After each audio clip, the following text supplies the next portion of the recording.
এই জিনিসটাকে চিনতে পারছেন? দাঁড়ান ক্লোজ করি। চিনতে পারছেন এটাকে চাষির বন্ধু বলা হয়।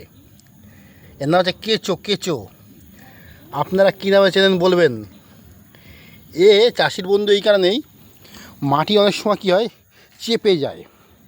চেপে গেলে তো মাটি, চাষের জমি চেপে গেলে ফসল ভালো হয় না, ফসল তার শেকড় মাটির নিচে ঢোকাতে পারে না।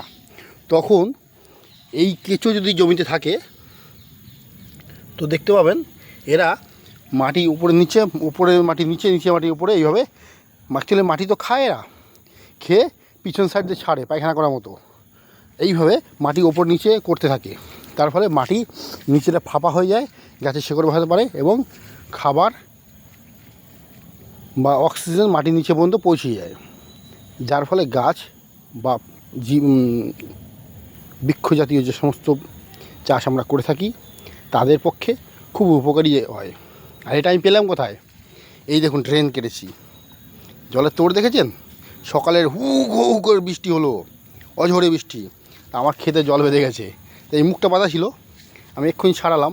ছাড়াতে গিয়ে আমার হাতে, আমি হাত দিয়েই ছাড়িয়েছি, হাতের মধ্যে করে ওরা উঠলো, বুঝতে পেরেছেন? তার মানে এই আমার এই জমিতে মাটিতে কেঁচো রয়েছে, হ্যাঁ, যার ফলে আমার অনেক উপকার হয়ে থাকে। আর কি হয়, কী উপকার হয়?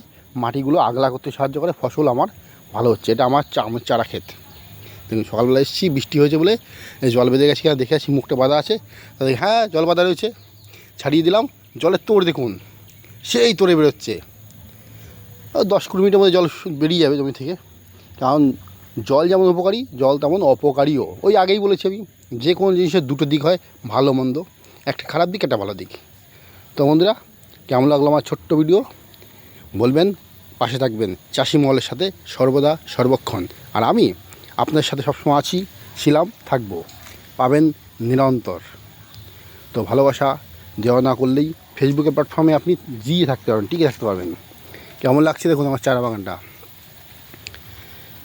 গত বছর যে সমস্ত বাইন্ডিং করেছিলাম সেই মালটা বিক্রি করে দিয়েছি, বুঝতে পেরেছেন? আর এইবার এই যে ছোটো মাল বসিয়েছি, এই মালটাকে বাইন্ডিং করতে হবে, সেট করতে হবে, কায়দা করতে হবে, তবেই গিয়ে আপনার আবার বিক্রি হবে। এই দেখুন, এখানে জল বেঁধে গেছে, জমিতে কাজ প্রচুর। এই দেখুন জল বেঁধে আছে, আমাকে এখানে ছাড়াতে হবে।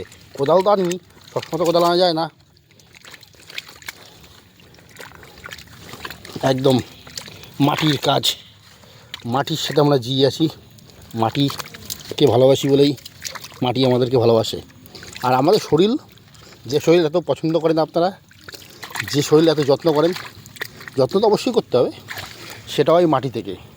সুতরাং মাটি আমাদের সৃষ্টিকর্তা, মাটি আমাদের মা। এটা মাইন্ডের বন্ধু। ভালো রাখবেন, ভালো থাকবেন।